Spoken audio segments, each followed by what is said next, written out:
Hello, my name is Neil Donald Walsh. You are about to have an extraordinary experience.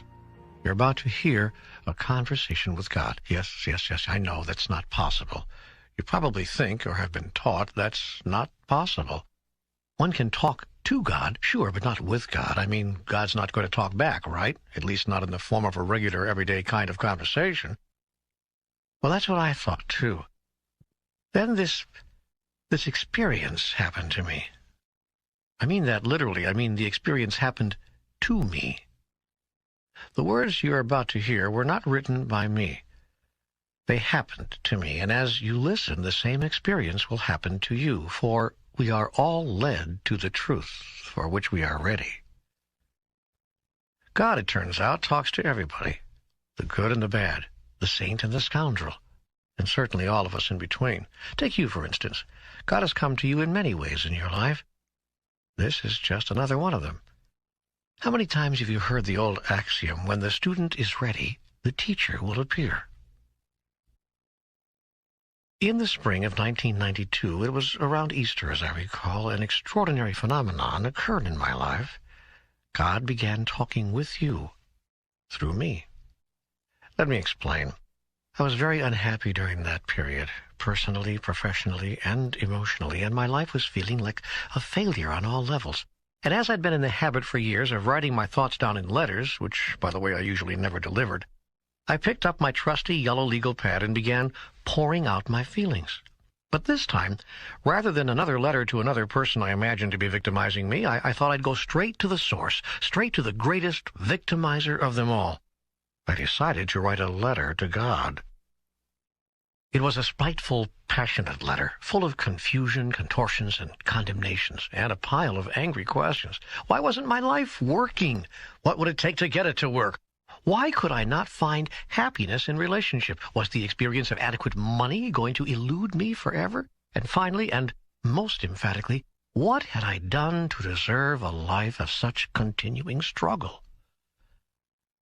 To my surprise, as I scribbled out the last of my bitter, unanswerable questions and prepared to toss my pen aside, my hand remained poised over the paper as if held there by some invisible force. Abruptly, the pen began moving on its own. I had no idea what I was about to write, but an idea seemed to be coming, so I decided to flow with it. Out came, "Do you really want an answer to all these questions, or are you just venting?" I blinked, and then my mind came up with a reply. I wrote that down, too. Both. I'm venting, sure, but if these questions have answers, I'd sure as hell like to hear them. You are sure as hell about a lot of things, but wouldn't it be nice to be sure as heaven? And I wrote, what is that supposed to mean? Before I knew it, I had begun a conversation, and I was not writing so much as taking dictation. What you are about to hear is a reading of a large portion of that dialogue. I hope you receive benefit from listening to it. The dialogue begins with a very simple question, actually. How does God talk? And to whom? I talk to everyone. All the time. The question is not to whom do I talk, but who listens? First, let's exchange the word talk with the word communicate. It's a much better word, a much fuller, more accurate one. When we try to speak to each other, me to you, you to me, we are immediately constricted by the unbelievable limitation of words. For this reason, I do not communicate by words alone. In fact, rarely do I do so. My most common form of communication is through feeling. Feeling is the language of the soul. If you want to know what's true for you about something, look to how you're feeling about it. Feelings are sometimes difficult to discover, and often even more difficult to acknowledge.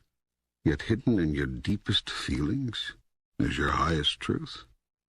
The trick is to get to those feelings. I will show you how. Again, if you wish. I also communicate with thought. Thought and feelings are not the same, although they can occur at the same time. In communicating with thought, I often use images and pictures. For this reason, thoughts are more effective than mere words as tools of communication. In addition to feelings and thoughts, I also use the vehicle of experience as a grand communicator. And finally, when feelings and thoughts and experience all fail, I use words. Words are really the least effective communicator. They are most open to misinterpretation, most often misunderstood. Why is that? It is because of what words are. Words are merely utterances, noises that stand for feelings, thoughts, and experience. They are symbols, signs, insignias. They're not truth. They're not the real thing. Words may help you understand something. Experience allows you to know. Yet there are some things you cannot experience. So I've given you other tools of knowing, and these are called feelings. And so, too, thoughts. Now, the supreme irony here is that you've all placed so much importance on the Word of God, and so little on the experience.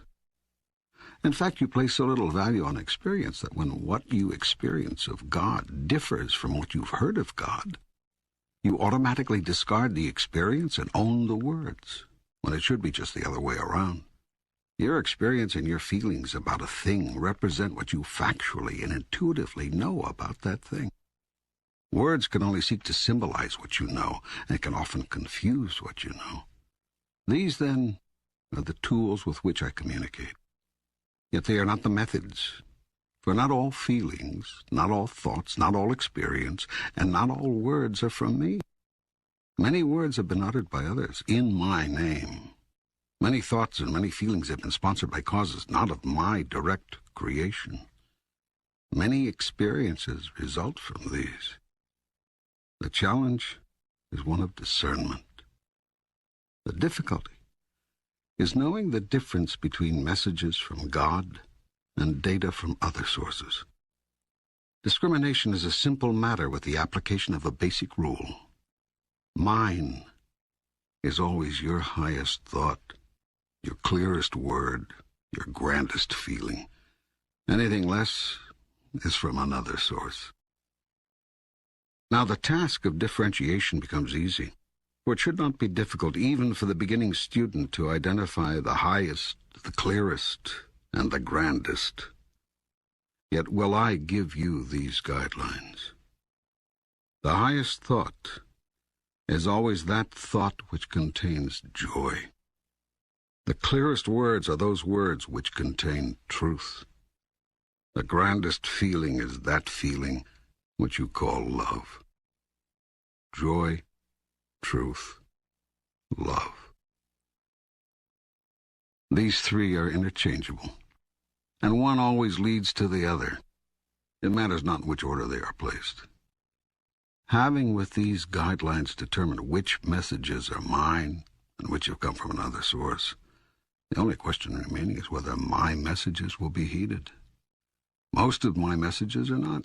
Some because they seem too good to be true. Others because they seem too difficult to follow. Many because they are simply misunderstood.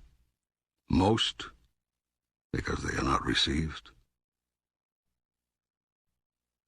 My most powerful messenger is experience, and even this you ignore. Especially this you ignore. Your world would not be in its present condition were you to have simply listened to your experience.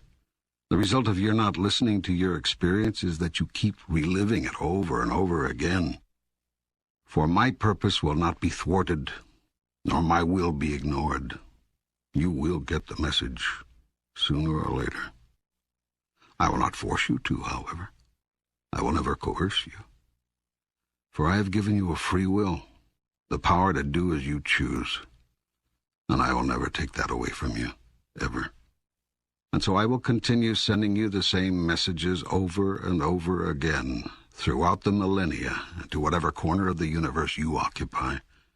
Endlessly will I send you my messages, until you have received them and held them close. My messages will come in 100 forms, at 1,000 moments across 1,000,000 years. You cannot miss them if you truly listen.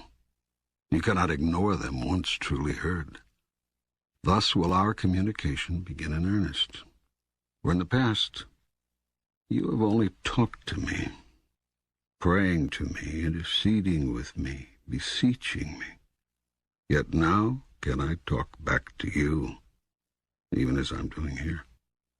How can I know this communication is from God? How do I know this is not my own imagination? What would be the difference? Do you not see that I could just as easily work through your imagination as anything else?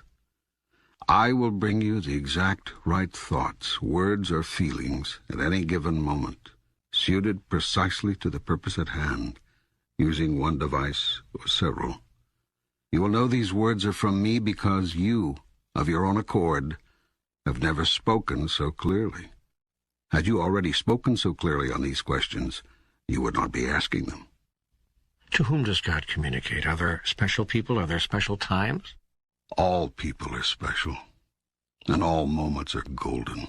There's no person and there's no time one more special than another. Many people choose to believe that God communicates in special ways and only with special people.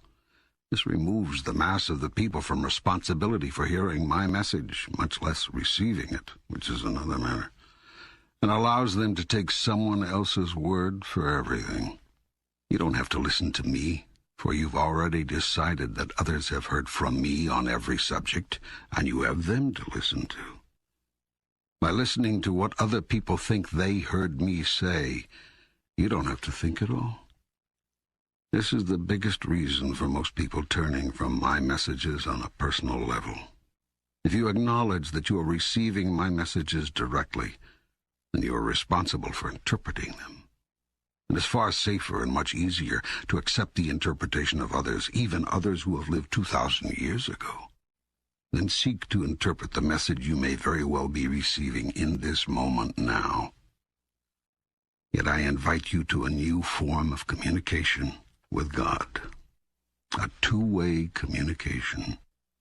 In truth, it is you who have invited me, for I have come to you in this form, right now, in answer to your call. Why do some people, take Christ for example, seem to hear more of your communication than others? Because some people are willing to actually listen. They're willing to hear. They're willing to remain open to the communication even when it seems scary or crazy or downright wrong. We should listen to God even when what's being said seems wrong? Especially when it seems wrong. If you think you are right about everything, who needs to talk with God? Go ahead and act on all that you know. But notice that you've all been doing that since time began. And look at what shape the world is in. Clearly, you've missed something. Obviously, there's something you don't understand.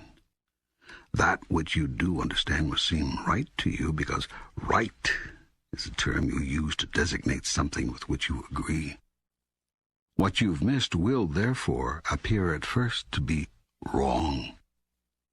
The only way to move forward on this is to ask yourself, what would happen if everything I thought was wrong was actually right? Every great scientist knows about this. When what a scientist does is not working, a scientist sets aside all of the assumptions and starts over. All great discoveries have been made from a willingness and ability to not be right. And that's what's needed here. You cannot know God until you stop telling yourself that you already know God. You cannot hear God until you stop thinking that you've already heard God. I cannot tell you my truth until you stop telling me yours. But my truth about God comes from you. Who said so? Others. What others? Leaders, ministers, rabbis, priests, books, the Bible, for heaven's sake. Those are not authoritative sources. They aren't. No. Then what is? Listen to your feelings. Listen to your highest thoughts. Listen to your experience. Whenever any of these differ from what you've been told by your teachers or read in your books, forget the words. Words are the least reliable purveyor of truth.